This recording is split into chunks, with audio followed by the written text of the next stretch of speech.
Hi all, welcome to our next session. Today we are going to discuss about the fifth chapter, decision making and branching. Decision making and branching. So what do you mean by decision making criteria in a program? Actually in C program is a set of statements and is normally executed sequentially in the order in which they appear.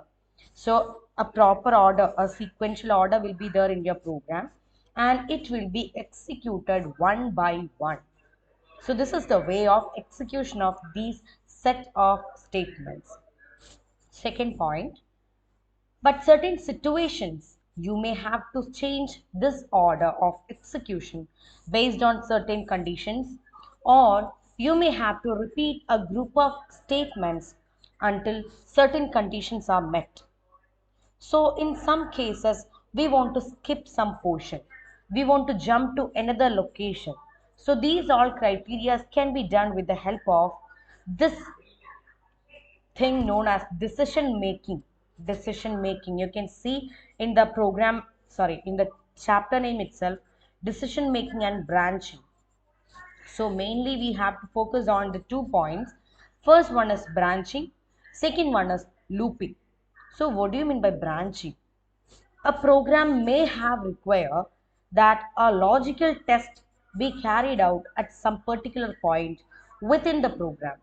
So at that time, if we are splitting the direction of program, it is known as branching. Branching.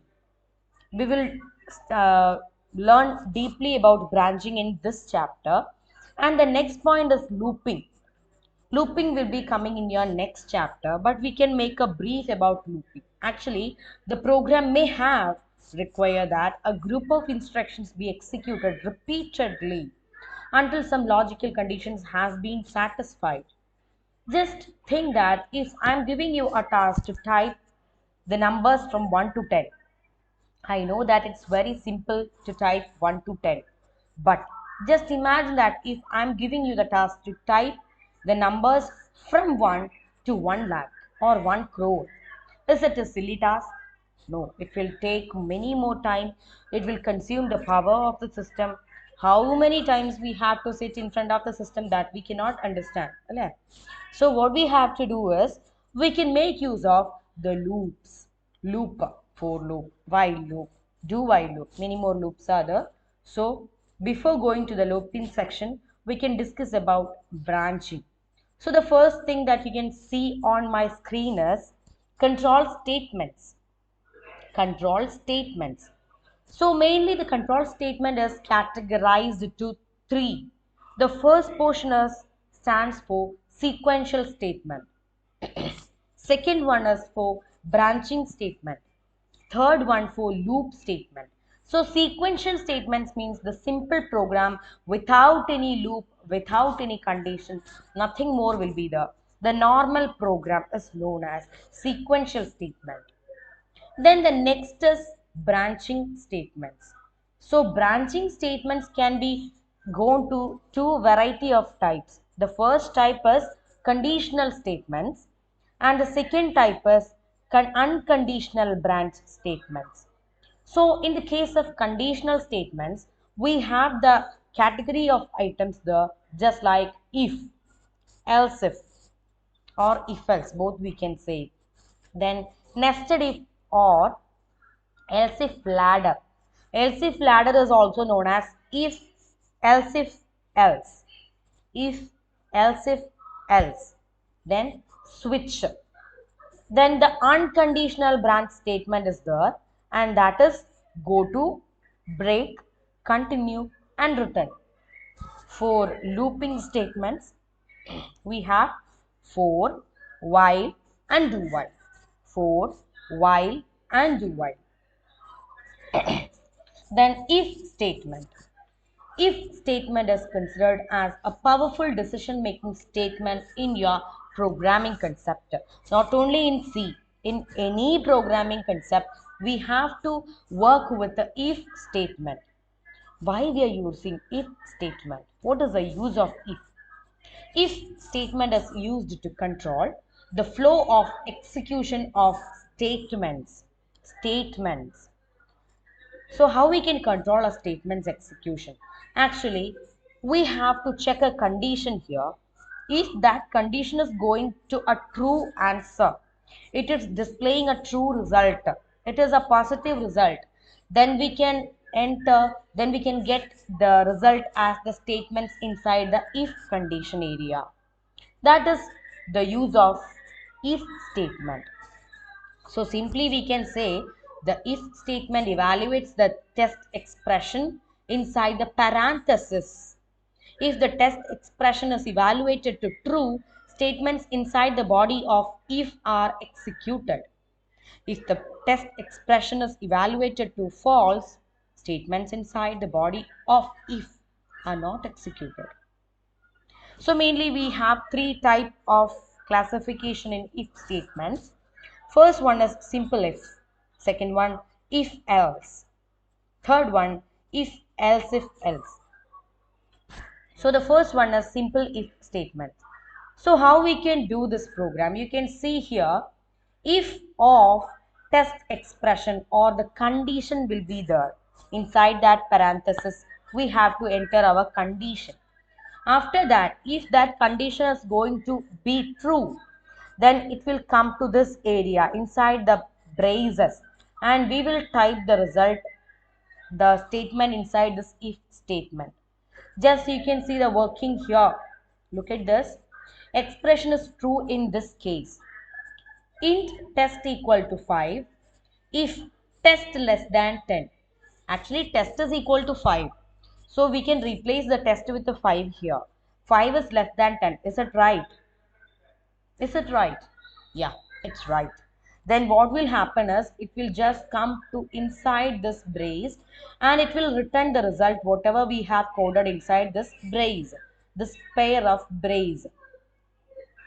Then it will automatically fall to the next line coded in that area.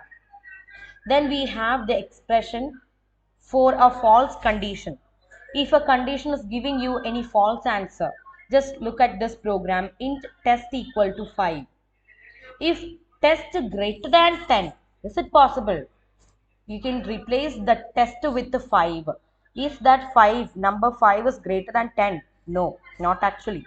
So it will never mind this area, this pair of brace or inside that, whatever the code will be, it will never mind that. It will just fall into the next portion. You can see that is codes after if here. So this is the working of if statement, simple if statement. Then you can see the flow chart for the same. We are entering to a condition checking criteria. If the condition is giving you a true answer, it will go to the condition code and it will execute that code on your display screen. Then it will go to the next area. But if your condition is giving you a false result, then automatically it will go to the next condition and it will never return anything there. This is the working criteria of simple if. Then the next one is if else. Here we have two possible situations. You can see if test expression. So an expression is tested here. If that expression is giving you a true answer, then it will go to inside this pair of brace. You can see the run code if test expression is true. This code will be run there. And if just imagine that this expression is going to be a wrong item, test expression is wrong here, then what will happen? It will automatically fall to else condition. So actually here is no any condition, just simply else is here. So this is considered as a default statement. If statement is not true at all, then automatically it will print the result in else. So here you can see the code run called if test expression is false. So this is the area which will give you the result if your condition gone wrong. Then you can see the example here, expression is true in this first example. Int test equal to 5. Yeah, okay. We can replace the test with the 5. If test less than 10 or if 10 less than 10. Yeah, it's true. Am I right? Yes. So it will come to this brace area and it will print the statement inside this brace. And it will never go to the else part because we don't have a condition for else here because already the condition is true there. So we don't need to look at else part. It will automatically go to the last line and it will print the next area. Just imagine that if we are getting an answer which is false, then int test equal to 5, if test greater than 10 or if 5 greater than 10, is it possible? No, 5 is a lesser number. So this condition is a false one. Then it will never mind this if part. It will automatically fall to else part. And whatever we have coded inside these pair of brace, that is body of else, it will be printed on your display screen. So this is the working of if else statement. If else statement. Then you can see the flow chart for the same. A condition is checking in this if else condition area. Then if the condition is going to be a true value, then it will come to this area and if code block will be executed and the statement will be printed and then it will go to the next area after the if and else conditions.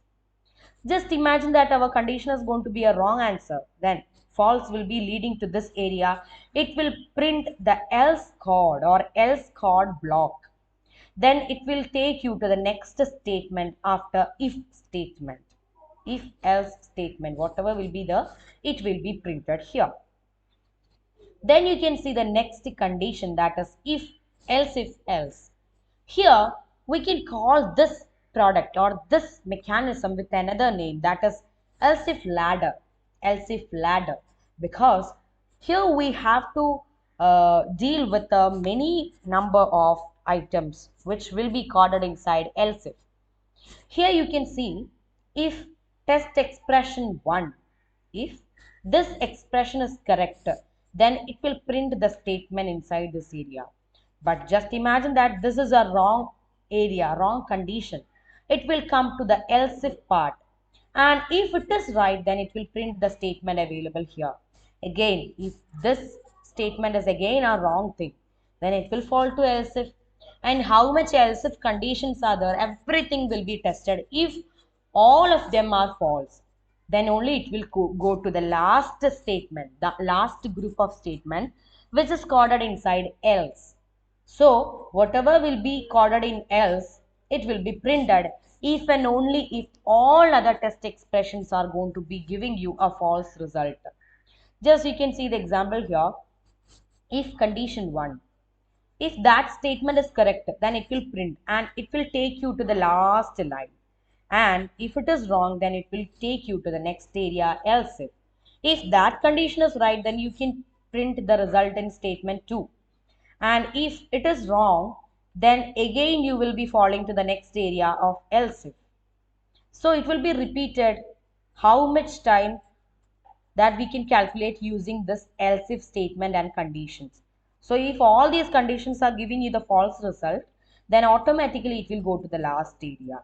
And if any of these conditions are going to be correct, then it will be printed and automatically going to the statement X after this if or else if area. If any of these answers are wrong, then it will go to else part and it will print that result. Then you can see the flow chart of the same. Flow chart of the same. And here you can see one condition is tested here. If that condition is correct, then statement 1 will be printed and it will go to the last area.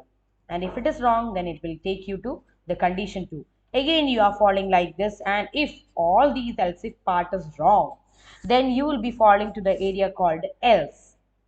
And you can find the result in else. And then you can automatically go to the next statement after else if ladder. Then the next thing is switch. Switch.